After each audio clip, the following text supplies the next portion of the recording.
What's up, Shadow Wolf family? Today we're gonna be reacting to Crash versus Spyro.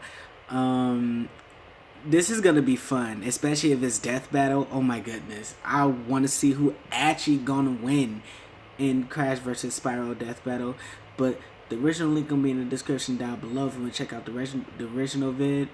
I already seen like all of it, so I'm waiting for the fight to start. So yeah, let's get right into it, shall we? And yeah. Ether is an extremely powerful element which binds the fates of the living and the dead. With ether, I already know what Spyro can do, so I don't know. According to Poland, has power comparable I'm to cheering that for of an Spyro, atom smasher. Team Spyro. Isn't that the thing that shoots an atom around at light speed for all sorts of sciencey stuff? Yes, they're particle accelerators with a moving photon beam containing 362 megajoules of energy. Yeah, I said that.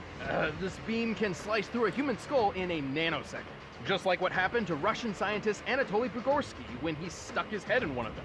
Why the hell would he do that? God, being Russian must be hard. Bugorsky took a beam less than a molecule thick through the skull, which obliterated all matter in its path in an instant. While he survived, half of his face around the microscopic hole in his head swelled, peeled apart, and was permanently paralyzed, while he experienced the blinding light he described as brighter than 1,000 suns. Hey Spyro, what was that about? I don't really know. I just felt like I had to hit it.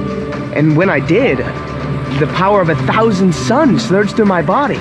Just imagine if that beam was the size of Spyro's super breath. No, wait, you don't need to. We've seen what it's like when he killed the Ape King. Of course, Spyro's ether powers have other uses as well, such as curing his fellow dragon Cinder of malforced corruption. Is he shooting ghosts at her? What kind of magic were they smoking when they came up with that? But ether is dependent on a balance between light and dark. Should a purple dragon fall prey to their own anger and hatred, they risk being consumed by dark ether, or nether, transforming into a blackened, rage-filled form. Spyro's a really nice guy, but as Dark Spyro, he lets loose. He's stronger, faster, and way more violent. Unfortunately, when Spyro's consumed by dark ether, he cannot return to his old self on his own. But with friends like Sparks and Cinder at his side, he's always found his way back. Through the power of love. Right, Spyro? You gotta believe! With all these powers at his claw tips, Spyro is a force to be reckoned with. He's pretty quick, outracing biplanes that can fly over 159 miles per hour. He's pushed a gold statue about twice his size, and he's pretty tough, claiming his scales are impenetrable. So I'm electricity proof too? I knew my scales were impenetrable, but now this? A bold claim, but let's look at the facts. Spyro once took a punch from this massive magma golem, which then lost its arm and replaced it with a cathedral tower. This cathedral is very similar in size to St. Stephen's Basilica, a Roman Catholic church in Budapest, Hungary. By taking the height, length, and depth of the basilica and adjusting for empty space, we can estimate the arm's mass to weigh over 400,000 tons. Assuming a low-end punching speed of 15 miles per hour, that of the average humans, the golem must have hit with at least 1.9 million tons of force. And after getting all these powers, saving the dragons, and defeating the Dark Master himself, Spyro tapped into ether one last time to literally pull the exploding planet back together. What? How the hell? How? Right, I'd say a mix of the power of love, magic of friendship, and a smidgen of prophetic destiny. Wiz, I want a pet dragon more than anything. It's a sad sight, Sparks. Another noble warrior falls victim to the plague of love. Just look away. All right, the combatants are set. Let's end this debate once and for all. But first, let me tell you about the mascot of good food, Blue Apron.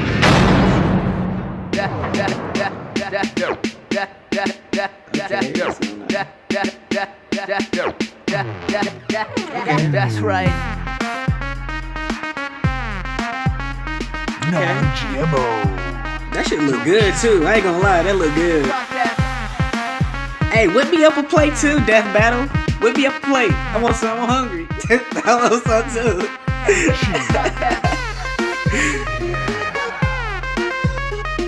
Tropical splash. Okay, why you gotta sound so sexual by doing that shit? that's what I'm trying to figure it out. By now, you're probably shouting at your screen, where do I sign up? Well, Blue Apron is treating Death Battle viewers to $30 off your first order if you visit blueapron.com/battle. So check out this week's menu and get your $30 off at blueapron.com/battle. But right now, it's time for a death battle! No, you gonna get me, you gonna send me something. Oh, okay, here we go. Here we starting, y'all. Okay. Team Spyro, remember that. I don't care, Team Spyro. I love Spyro more than Crash Bandicoot, guys. Weird. What are you doing?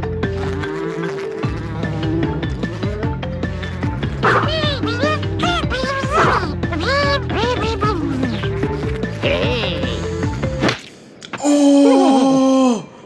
Sparks! No! No! Spyro, kick his ass! Come on, Spyro.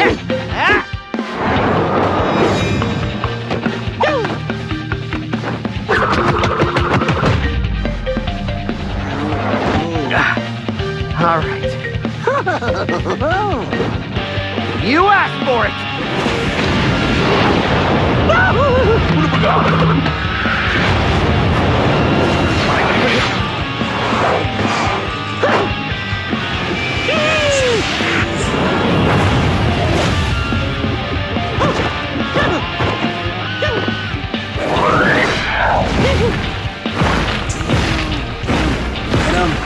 Get him, Spyro, come on!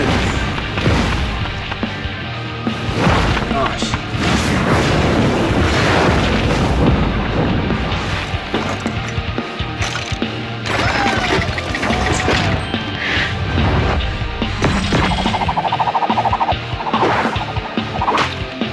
Wait a sec, was that a fruit? Wait a second, was that a fruit? LOL. Yes, Spyro, that was a fruit. Get him!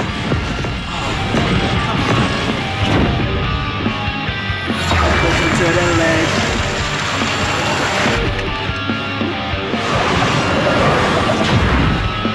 Get it.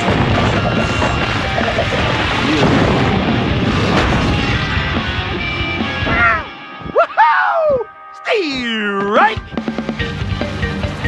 Oh yeah, he has that. Okay. Where do you keep finding these things?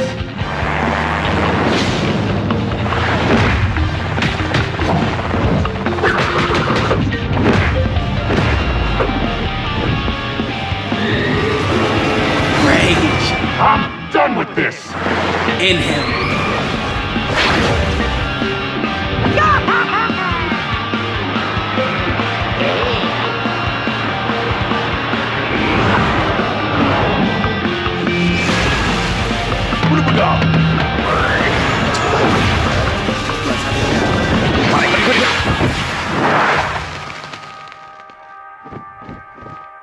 Nobody messes with me, pal.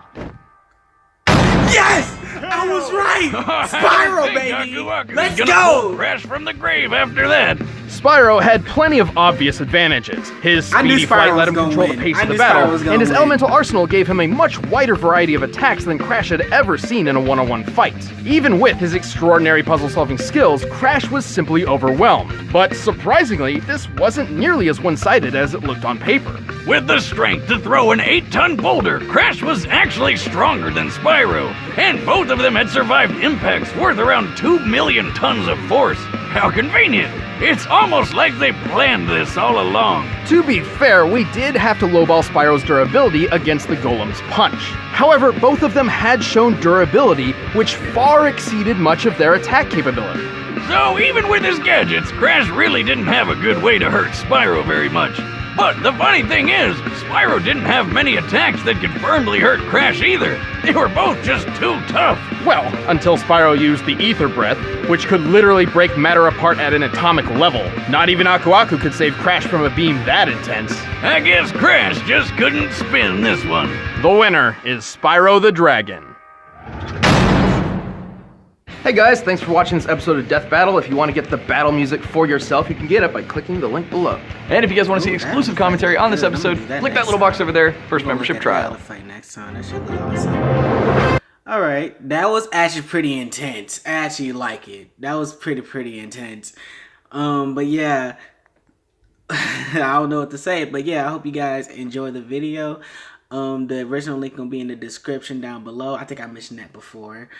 And yeah, if you guys liked it and love it, feel free to give this video a thumbs up and comment down below of what should I react to next, or I'll make time for it next time when I get ready to, you know, directly react to that video. But other than that, yeah, hope you guys enjoy. Give the video a thumbs up, share it to most of your friends, and subscribe if you want. And no, yeah, if you want. I'm just kidding. But you know, just feel free to subscribe, send it to your friends, you know, all in all. So yeah, see you guys in the next vid. Have a nice one, and deuces.